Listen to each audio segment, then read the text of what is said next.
Саламатсыңарбы, урматтуу окуучулар? Бүгүнкү сабагыбыздын темасы Улуу Кыргыз дөөлөтү. Сабактын планы: кыргыздардын улуу дөөлөтүнүн пайда болушу. Тапу Алп Сол баяны. Улуу Кыргыз дөөлөтүнүн таасири. Улуу Кыргыз дөөлөтүнүн саясий коомдук түзүлүшү. Улуу Кыргыз дөөлөтүнүн тарыхтагы орду. Улуу Кыргыз дөөлөтү деген түшүнүктү илимге академик Бардаль киргизген.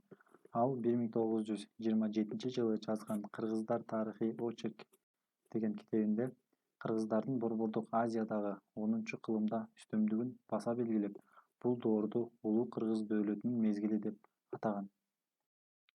Уйгур кагандыгына каршы күрөш. 744-840-жылдар аралыгында азыркы Батыш Монголиянын Каракорумда көчмөндөрдүн жаңы Тала дөөлөтү Уйгур кагандыгы түзүлгөн. Ага кытайлар салык төлөп турган. Кыргыздар ал убакта Жети сууну ээлеп турган карлуктар, чиктер жана түрк ууруларынын калдыктары менен уйгур каганы Элтемиш билгеге каршы күрөшүү үчүн биригишкен. Түрк бектеринен чыккынчы чыгып, каганга эскертип коюшкан. Ал чечкиндүү аракеттерди жасап, союздаштарды жалгыздап талкалаган. 758-жылы уйгурлар Ортоңку Енисейдеги кыргыздарды басып алышат. 795-жылы кыргыздар уйгурларга көтөрүлүшкө чыгып, бирок жеңилип калышат. Кыргыз ажолору өч алуу үчүн 25 жыл бою өз күчтөрүн топтошкон. 9-кылымда уйгур кагандыгы начарлап, ич-ара чатактар көбөйүп, бытырап кеткен. Кыргыздар бул учурду пайдаланышкан.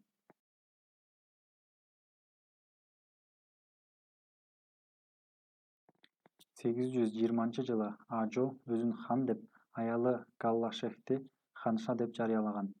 Ажо уйгурлар менен кагылышкан арабтар, тибеттер жана Теңир тоодогу карлук мамлекети менен дипломатиялык мамилени түзгөн.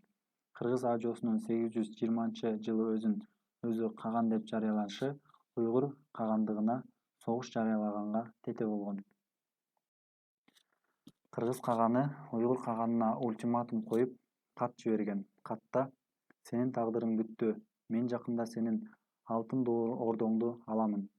Анын алдына атымды байлап, өзүмдүн туумду илемин.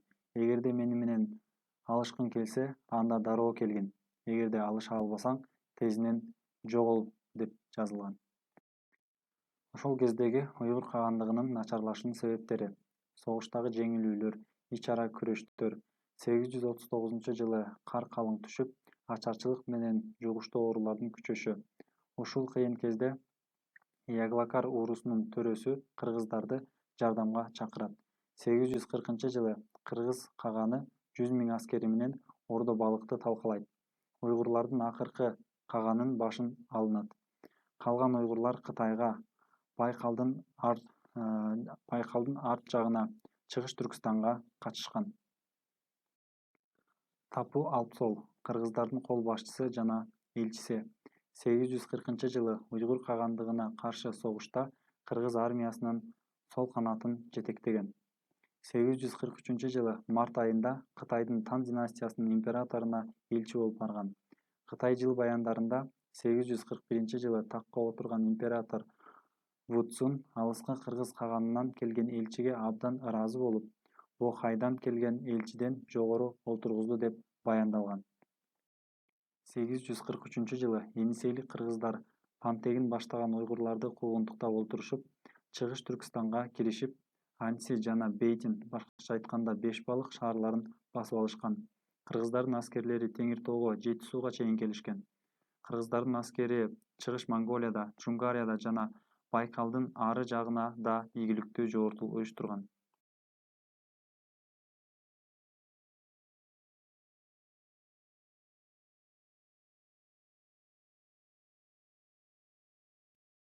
Улуу Кыргыз дөөлөтүнүн чек аралары Кытай маалыматтарында төмөндөгүдөй берилген. Кыргыз күчтүү мамлекет болгон. Аянту боюнча түрк элдеринин ээликтерине теңелген. Чыгышта Байкал боюна чейин, түштүктө Тибетке, Чыгыш Түркстанга, түштүк-батышта Жети сууга чейин созулуп жаткан деп жазылат. Ал эми бул таблицадан кыргыздардын саясий башкаруу системасын түшүнүп алсаңар болот.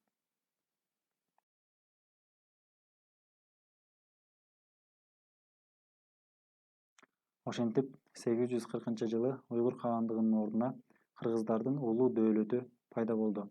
Алардын аймагы чыгыш Монголиядан тартып Ысык көл менен Жети сууга чейинки аймакты ээлеген, улуу Кытай дубалына чейинки эбегейсиз зор мейкиндикке таралган. Курамына Түштүк Сибирь, Монголия, Байкал аймагынын бир бөлүгү, Иртыш бою, Чыгыш Казакстан, Жети суу аймагы, Ысык көл, Борбордук Тянь-Шань, Тарим өрөөнү кирген. 10-кылымда Түндүк Кытайда кыргыз жаштары билим алып турушкан. Улуу Кыргыз дөөлөтү 80 жыл өкүм сүргөн. Улуу Кыргыз дөөлөтүнүн натыйжасында кыргыздар кеңири аймакка таралышкан. Кийинчерээк кыргыздардын бир бөлүгү өзүнүн ата журтуна Енисейге кайтып келишкен. 920-жылы Улуу Кыргыз дөөлөтү ыдырап кеткен. Улуу Кыргыз дөөлөтүнүн таралышынын себептери: узакка созулган кан төгүлгөн согуштарда аз сандагы кыргыз эли кеңири аймактарга тарап кетишкен. 10-кылымдын биринчи чейрегинде кыргыздардын негизги массасы Саян кырка тоосуна кайтышкан. Кыргыздардын бир бөлүгү Теңир тоого, бир бөлүгү Тибет жакка болгон, бир бөлүгү эски ата журту Енисейге кайтып келишкен. Енисейде дыйканчылык менен кесиптенген элдин бир бөлүгү Борбордук Азиянын Кургакчыл Бөксө тоосуна көнө алган эмес. Улуу Кыргыз дөөлөтүнүн тарыхый мааниси: уйгур кагандыгынын ичиндеги жылдан жылга уланып келген согуштар көп убакытка чейин токтогон. Мында тынчтык кыргыз дөөлөтүнүн өнүгүшү үчүн да пайдалуу шарт түзгөн. Улуу Кыргыз дөөлөтү Тан империясынын түндүк жана батыш тараптарын коргоп турган бекем чеп болгон. Жергиликтүү уруулар дайыма топулоң чыгарып турган уйгурлардан кутулган. Кыргыз урууларын бириктирген. Сарт, татар, маңгыт, ногой уруулары кыргыздардын 40 уурусунун бирине кошулган. Ошол доордо кыргыз деген ат даңктуу, кайраттуу урууга таандык болгонун билдирип, натыйжада кыргыз этноними полиэтнонимге айланган. Кыргыз деген ат ардактуу болуп, ушул ат менен Борбордук Азиянын башка элдери да өздөрүн атай баштаган.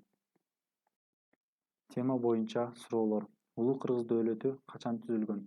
Анын мааниси жөнүндө айтып бергиле. Кыргыздар уйгур кагандыгын качан талкуулаган? Алп Сол деген ким болгон? Улуу Кыргыз дөөлөтүнүн чектерин картадан көрсөткүлө. Улуу Кыргыз дөөлөтүнүн саясий коомдук түзүлүшү. Улуу Кыргыз дөөлөтүнүн тарашынын себептери кайсылар?